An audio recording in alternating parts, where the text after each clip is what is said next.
Hello, everyone. Thank you for joining us in our monthly health and wellness seminar, one of many support offerings we have for our patients of the Margie Petersen Breast Center. If you're watching this on YouTube and would like to watch our future recordings live, we host this every third Thursday at 11:30 Pacific time. You can find our Zoom link in the description box below. I am Rebecca Crane-Okada and will be serving as your moderator today. I'm a clinical nurse specialist and the program manager for the breast center here. We are accompanied by Alston Novak, who is the administrative coordinator for cancer support services and the Margie Petersen Breast Center. And they will be serving as our co-host and monitoring the chant. We want to acknowledge our donors who support all of our programs, and in particular, the Ken Johnson family in memory of Joan Brierton Johnson. So this month, we're so grateful to have our own nutritionist, Urooj Riaz, who is a clinical dietitian here in the Providence St. John's Health Center and is our primary dietitian for our nutrition program in the Margie Petersen Breast Center. She will be talking to us today about sugars, including sweeteners. So take it away, Urooj. Thank you so much, Becky. Hello, everyone. Again, my name is Urooj Riaz. I'm one of the dietitians. I may have met some of you or may meet some of you. The topic I chose today, I would say, almost every nutrition conversation or consultation I've had, I get asked this question: can I have sugar? Is sugar bad? Does sugar feed cancer? So I thought I would try to answer all those questions in the presentation today. So the topic is, we'll talk about sugars, and we'll also try to cover different sweeteners as well. In the presentation today, I will cover the differences between sugars and sweeteners, and we'll become more familiar with them. We'll see if there are some recommendations, how much we should be consuming, and if there are any potential side effects to them. And also at the end, we'll see if there is a relationship or core relationship between sugars and cancer.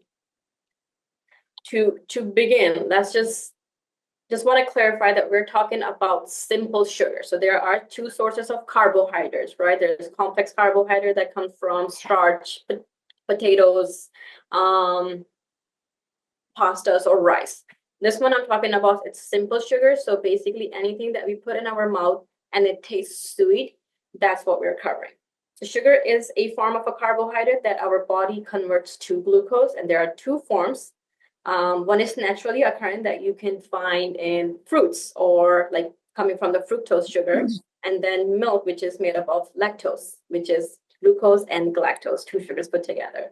And then the other one that oftentimes people ask questions about is the added sugar. So any sugar or caloric sweeteners that are added to foods or beverage during processing or preparation is considered added sugar. And the examples of these are white sugars, brown sugars, honey, as well as any added sweeteners too. Oftentimes could be sweeteners too, if they're especially chemically manufactured, such as high fructose corn syrup.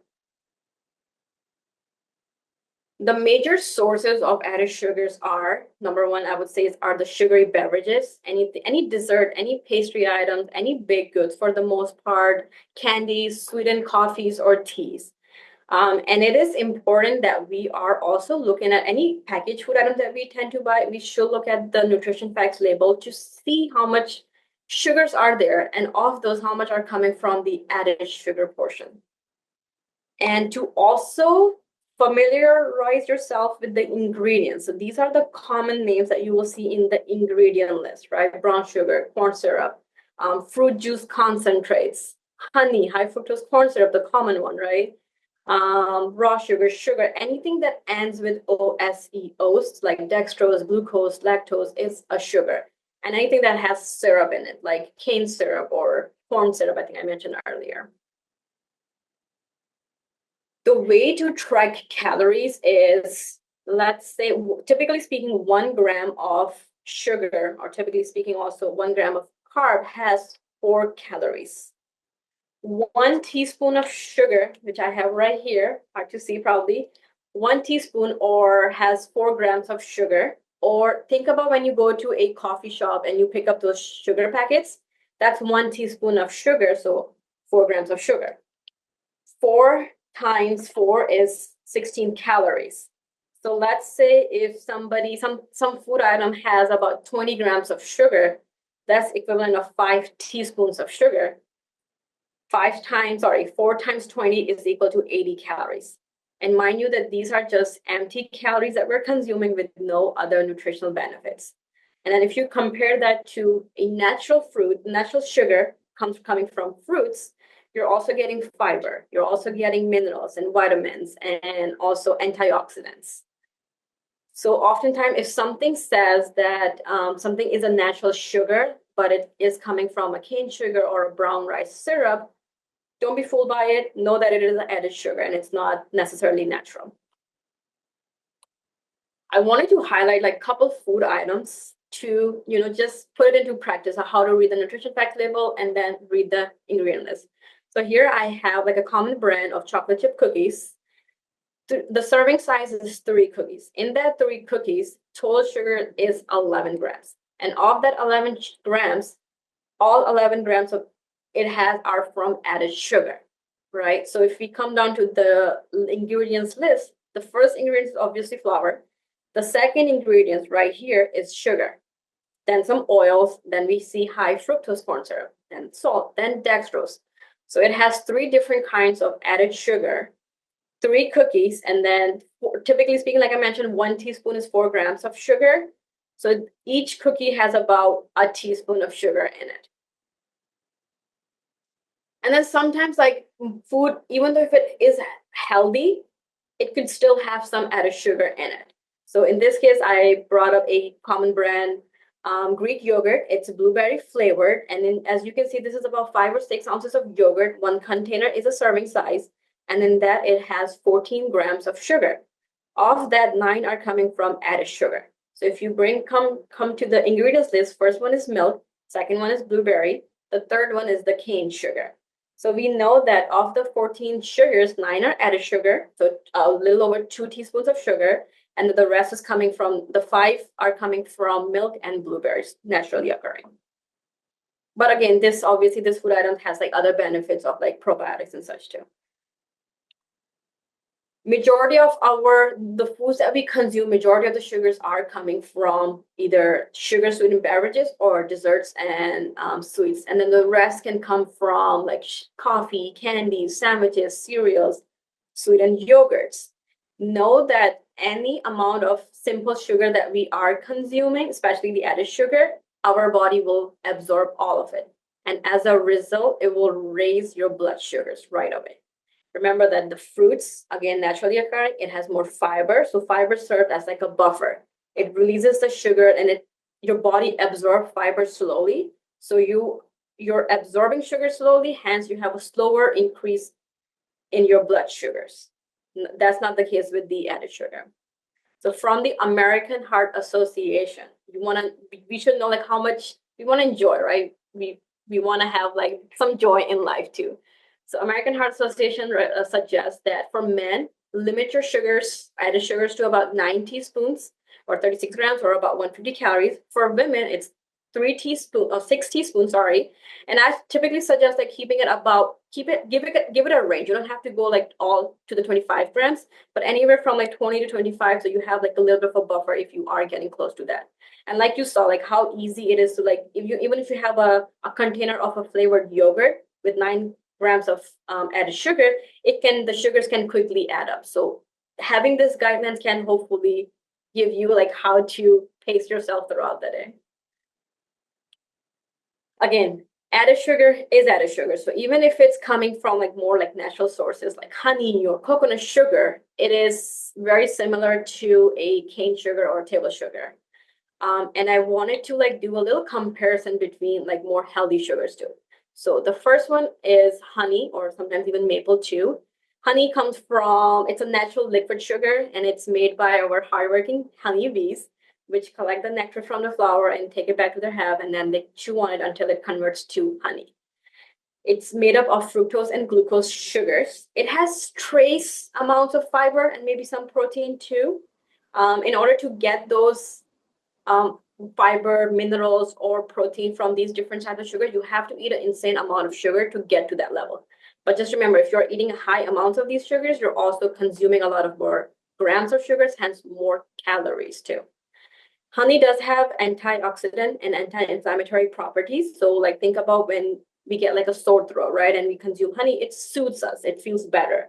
And it can also help like heal some of the wounds or the acne or such. So those are the benefits. When it comes to the coconut sugar, which comes from the sap of the coconut tree, and it's typically brown in the color, it has a caramel-like flavor. Again, it only has like trace amounts of minerals and fiber in it. Coconut sugar is considered a low glycemic sweetener, meaning it does not raise your blood sugars as quickly as a white sugar because it also has a fiber called inulin in it. However, when you compare the glycemic index, coconut sugar has about 54 and the cane sugar has 60. So it's still going to result into an increased blood sugars after consumption. And then when we look at the date sugar, it's made from a dried and ground date. It has a higher glycemic value too, so it will raise your blood sugars pretty quickly. Again, it has trace amounts of minerals and fiber. So it's better to eat the date itself, so you're eating less and getting more fiber content from them as opposed to having it as like a sugar form. So the bottom line is moderation, moderation, moderation, whether it's cane sugar, table sugar, or any of these sugar items. The next we will talk about are the sugar substitutes. What are they? I just wanted to like talk about the definition of the substitutes or the sweeteners. So again, coming from the American Heart Association, it labels the sweeteners as a zero or reduced energy food additives as low-calorie sweeteners. They include non-nutritive sweeteners, artificial sweeteners, sugar substitutes, and low energy sweeteners. They may be low in calories or have no calories depending on the brand. The first one we'll talk about is the artificial sugar sweetener. It's chemically synthesized. The artificial sweeteners are chemically synthesized substances that are used instead of sucrose to sweeten foods and beverages. And F.D. has approved 6 of them. Aspartame, can't say it, but I think it's pronounced asulfame K, sucralose, neotame, advantame. These are the different types of aspartames too, and then saccharin. The 3 that we'll focus on today when it comes to artificial sweeteners are going to be aspartame, sucralose, which is Splenda, and saccharin, which is typically known as Sweet and Low. Before I get into that, just keep that in mind. Are artificial sugars healthy? Artificial sugar sweeteners should be limited. They are synthetic sugar substitute. They contain 0 calories, but that doesn't mean they're healthy. They offer no nutritional benefit, and they could have negative health impacts that we'll go through each of them slowly. But it is best to limit artificial sweeteners and consume them in moderate amounts. So the first one, aspartame. Again, it's artificial sweetener, 0 calorie. Common brand is Equal or NutraSweet. Oftentimes you'll see it in a diet soda. It could be labeled as sugar-free or no added sugar, but it's also like sometimes in candies, juice, sometimes ice cream too. It tends to be 200 times sweeter than sugar. According to WHO or World Health Organization, there are 4 categories of carcinogenic types of items. This one is categorized as 2B, meaning that it could be possibly carcinogenic, but it is based on limited research. Oftentimes when we tried or when the WHO, when they do research on diet related and the health benefits or the not much having benefits, we see that with cancer, there could be like something underlying too, right? Sometimes somebody could have like heart diseases or diabetes, or they could be obese or something. So as a result, those individuals or those participants may be consuming sugar-free or no added sugar food items just to like limit their caloric or their sugar intake. So we sort of like see that, yes, people who are consuming no sugar added food items or aspartame tend to have some type of a cancer. However, coming from the FDA, there is an acceptable amount, which is typically about 40 milligrams per kilogram of body weight. So let's say if somebody weighs about 150 pounds, right? In kilograms, that would be 68. So 68 times 40, that's about 2,750.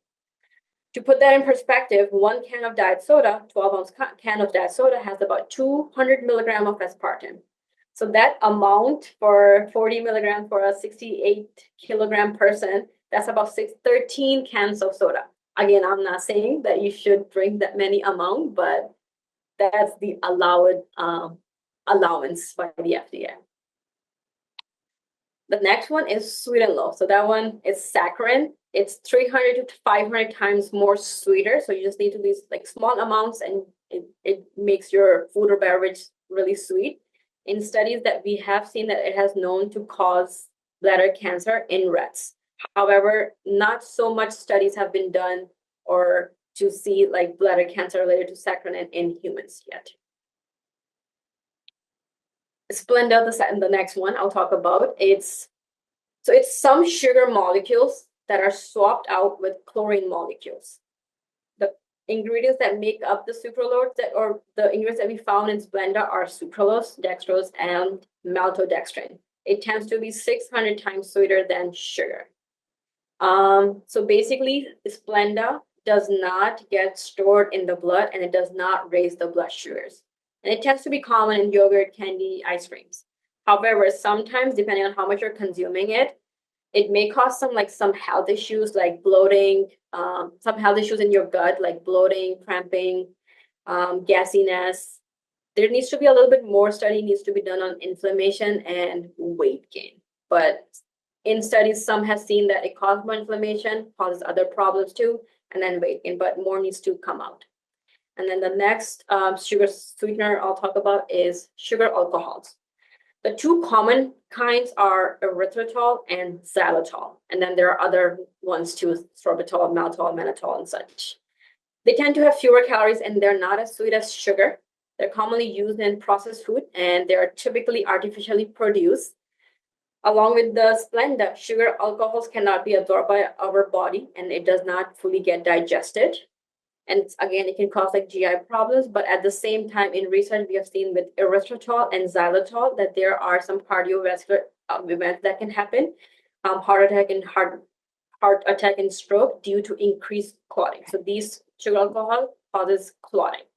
But like I mentioned, the GI effect, it could be bloating, gas, diarrhea, more laxative effect because your stomach is not absorbing it. So it's like sort of like going through you. And again, there was a little bit research on the weight gain too, but more needs to come out. According to the FDA, the recommendation for sugar alcohol is that you want to limit it to about 10 to 15 milligrams per day. The next few ones I'm going to talk about are the plant-based sugar substitutes. The first one that we often hear about is the stevia. The common name is truvia as well, which is extracted from a sativa leaves. And the process is like similar to brewing. You brew it, then you let it dry, and you extract the sugars from there. Stevia is considered generally recognized as safe by the FDA, GRAS. It has some health benefits when it comes to like diabetes and obesity. Didn't really see anything with the cancer, so yes, we can consume it. And then these are the common brands of stevia sugar. The next one is, I think this has gained more of a popularity in the last few years, I would say, monk fruit. It is extracted from a fruit which is native to South China. It also tends to be 100 times sweeter than sugar, and it does not have any calories in it. The good thing is it has more antioxidants, and again, by the FDA, it is categorized as generally recognized as safe so far because it's still sort of newer too, and again, it is naturally occurring. We haven't seen any side effects, but that being said, we still want to use it in moderate amounts, and I will tell you why I keep saying moderate amounts later in the later slides. The next one is the allulose. That one, I would say in the last couple of years, it has gained a little bit more popularity, and it's a newcomer. Allulose is typically found in like fermented figs, raisins, wheat, maple syrup, and molasses. That's how they get it from there. It could cause a little bit of a GI upset too. So again, gas, diarrhea, cramping. Again, FDA approved it as a generally recognized as safe, but we need to do a little bit more testing because this is a newer one in the market. But similar to in some of the research, I saw that it is similar to sugar alcohols, where it could cause potential serious concerns, but we need to wait and for the more studies to come out. So the bottom line is that artificial sugars are chemicals that provide intense levels of sweetness and no calories, right? But there are some controversy that we saw with the man-made sugar substitutes. It's okay to have like some of the plant-based sugars. Like the controversies are like gut health, crampiness and such, bloating, obesity, heart diseases. Oftentimes you want to be careful, like especially like, for example, if you're consuming aspartame, it can be combined with sugar alcohol. So read the ingredients so that you're not having a lot of like an upset GI function. And then why I keep saying things in moderation, because every time you consume something sweet, it triggers signals in your brain. The dopamine is activated. So even if it's sugar substitutes or sweeteners, that dopamine is gonna be activated. So consuming sweet foods and beverages make your body crave more sugar. It's like have that addictive property that you continue to want and crave more sugar. So that's why it's important to like keep everything at moderate amounts or any of them. And to answer the questions at the end, does sugar cause cancer? In an easy way, no, but having a lot of added sugar can lead to unwanted weight gain, which can be the cause of other health problems and increase your risk of cancer. And does sugar feed the cancer cells? No, it does not. Every cell in your body uses glucose.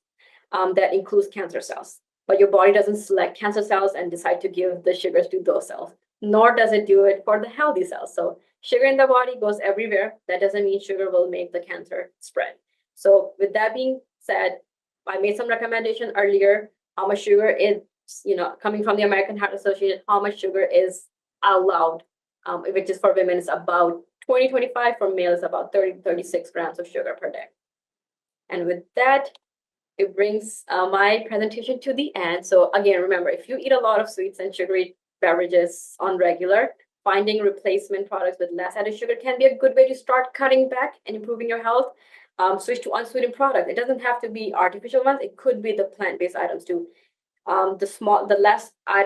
Less amount you're consuming, your palate will adjust and you won't miss the sugary taste.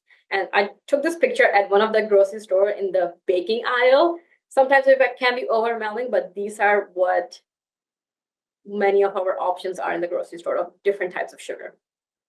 And with that, I will lead into questions, and thank you for listening to my presentation. That was great. Hi, I have a question. First of all, thank you so much, Urooj. This is very helpful.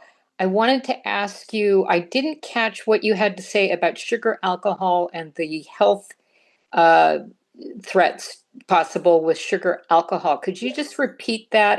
So the two ones, the erythritol and the xylitol, there's been a little bit more research related to that. And those two people have seen that it causes more clotting. And that clotting can result into heart attacks or strokes. So you don't want to use a high amounts of them.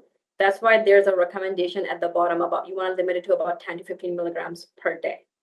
And then the other common side effects that we feel are more GI related or gastrointestinal related, like bloating, gas, sometimes even diarrhea. Okay, and when you say clotting, you mean like blood clotting? Blood clots, yeah, sorry. Okay, all right. Yes, it's blood clotting. That's good to know, because I've done my own research into this, and I have not heard anything against sugar alcohol. So this is the first time hearing against it. And I'm a big fan of the ice cream that is mainly sugar alcohol sweetened. Breyers is the brand I will mention. Why is it that we can't find like pure monk fruit in the marketplace? It's always mixed with erythritol or something else. Yeah. So that's the thing, like because it's only like 100 times sweeter than sugar, it's not like highly sweetened. Okay. Whereas same thing, sugars are not as sweet either, but it can like enhance the taste and the text, not the texture, but the taste, the sweetness. Okay. All right. Well, thank you so much. That's all my questions. Thanks. Any other questions? I had a quick question about, at the beginning, you had mentioned, I've seen raw sugar on the shelves before and I never knew what that meant. So I was curious. And then on that same slide, you'd also mentioned something called invert sugar, which I'd never heard of that at all. I was just curious what what makes sugar raw and what is invert sugar? So invert, to answer your second question, invert is just, it has to do more to do with the chemistry. Okay. If you think back to like your organic chemistry days or something, or just like chemistry, it's sort of like it's inverted literally, but it's the same thing as just a sugar. It's just like a different configuration. Okay, Cool. and then raw sugar is just, typically speaking, it's like a cane sugar. It's considered raw sugar, so it's like less processing. Mm-hmm. That's just raw sugar, but it is sugar. Sometimes it could be like in a more like a brownish color, so it hasn't gone through like the processing where it turns like white. Got it. Okay, that makes sense. Cool. Thank you. I had a question. How much sweeter is stevia than table sugar? It was about 100 times more. No, right? Did I not mention that? No, No. Oh, that's I cannot answer that right now. it seems really, really sweet to me if I use it, but I don't eat much sweet beverages. And then I guess, could you speak to its use in baked foods? And related to I that, was, I was a little concerned if that question comes up. I'm not very baking savvy. There are obviously you want to, so the sugars, artificial sugars sort of have like that 1-to-1 ratio, where if you have a tablespoon of sugar, you can substitute that with, typically speaking, 1 tablespoon of artificial sugar. It does make because the need of the sugar is also to do with the texture and how the product comes out to be. Sometimes that requires sugar. Stevia may not fully provide that. Again, I'm not very baking set. I barely ever would bake. And if I do, it comes from the sugar, sorry. But I can't speak much to that. I think there will be a taste difference. I have tried things with stevia. Sometimes it just come out to be okay for me, personally. And then related to that, I was going to ask you, can you substitute or add in dates and raisins and reduce the amount of sugar? Yes. So that's also a 1-to-1 ratio when it comes to coconut sugar, date sugar, or even sometimes honey too. But I don't think honey is very well taught. Again, don't correct me if I'm wrong, but I don't think honey goes very well with baking or high heats, perhaps maybe. But date sugar goes well with it, and it's like a 1-on-1 ratio. It's just as sweet. I was thinking about adding the fruit, the dates and the raisins as a way to offset the reduced sugar. That's a good idea. Yeah. We have another question hand raised. Sure. From me, again, in regards to the baking. So I have played around with the alcohol sugars baking. They have in granulated forms in the marketplace, and you can do 1-to-1, a cup to a cup in your baking projects. So that works out okay. I actually did use stevia as well, but you really have to sort of play around because stevia is so incredibly sweet that you just use, you have to adjust everything accordingly. The other thing I wanted to mention is that I had gotten into using the date sugar because I believed that the dates were okay for using as a sweetener. I have like a health nut baking book that they use pureed dates for their sweetener. And I thought, when I found the date sugar, this is going to be okay. But now, with your talking about it, I feel like maybe that pureed date is because it adds all of the fiber that makes it better for you. And you said that the date sugar actually had a glycemic level that was on par or almost on par with table sugar. Is that the situation? Yes, correct. Thank you for sharing those tips. And yes, that is a case. It's very similar to table sugar for the date sugar. Well, there it goes. Yeah. Well, thank you for that. Thank you for all of that. Any other questions? Oh, go ahead. Yeah, I've got one from the group. We have a question here that was, I cannot seem to stop eating chocolate. I've tried dark chocolates, but this is a real problem for me. Do you have any help or advice for dealing with some of those, I think, sugar addictions that we can get into? Yeah. So suggestion is, I'm glad that person has switched to eating more dark chocolate, so it tends to have less sugar. I'm not opposed to the dark chocolate. you want to weigh your options, like where you're getting your sugars from, right? So read the nutrition facts label. If it's like 3 pieces of dark chocolate, it's providing you about 5 grams of added sugar. As long as you do not exceed about 20 grams or 25 grams, and it's only coming from the only sweet intake that you have is dark chocolate, then it's okay to have that. But over time, it's a sort of like a practice. You cut back a little bit each time until you get used to it. So if you're used to having like half a bar of chocolate every single day, cut back on a little bit, maybe do like about 1/3 less or 1/4 less or something. And then just keep putting it into practice. Like I mentioned, your taste buds and everything will adjust eventually. Can you hear me? Yes, you're very quiet, but we can hear you. On a different computer because of my technical problems, but Urooj, I hear what you're saying, and that's all intellectually correct about what you're saying. But my issue is more of it's an actual addiction to milk chocolate. I've tried the dark chocolate, but I don't like it. And I'm just trying to figure out how a reasonably smart woman can just somehow stop the milk chocolate cravings, and I give into the cravings. Even as I'm eating it, I know I shouldn't be, but it's a real problem. Okay, I hear you. So this person is having like a hard time giving up chocolate. So, and they crave the milk chocolate more, so, and they have tried the hard chocolate. So they're saying that it's more of an addiction. Look into like your behavior, I would say. Try to like eat food items around the same time. So when you are having your snacks or something, keep it about the same time. Some of the suggestions I have is like you want to wait about 3 hours or so in between meals and snack when you are consuming something. If it's out of that window of eating, try not to eat anything. Don't keep those items inside. Keep them in the pantry, out of sight, out of mind type of things. Addiction also has to do with a lot to do with the behavior too. So when you modify the behavior, sometimes you can overcome the addiction too. I think we're at time now, so I just want to close this. Please stay on, those of you who want to ask more questions. If you'd like to see more of our health and wellness programs, please subscribe below if you're seeing this on YouTube, and you can find our previous webinars in the Margie Petersen Breast Center playlist. If you'd like to follow the Margie Petersen Breast Center, we are also on Instagram at MPBC Breasties. And for more updates from the Providence St. John's Cancer Institute, you could follow us on Facebook and LinkedIn at St. John's Cancer Institute. So thank you again for being with us today. See you next time.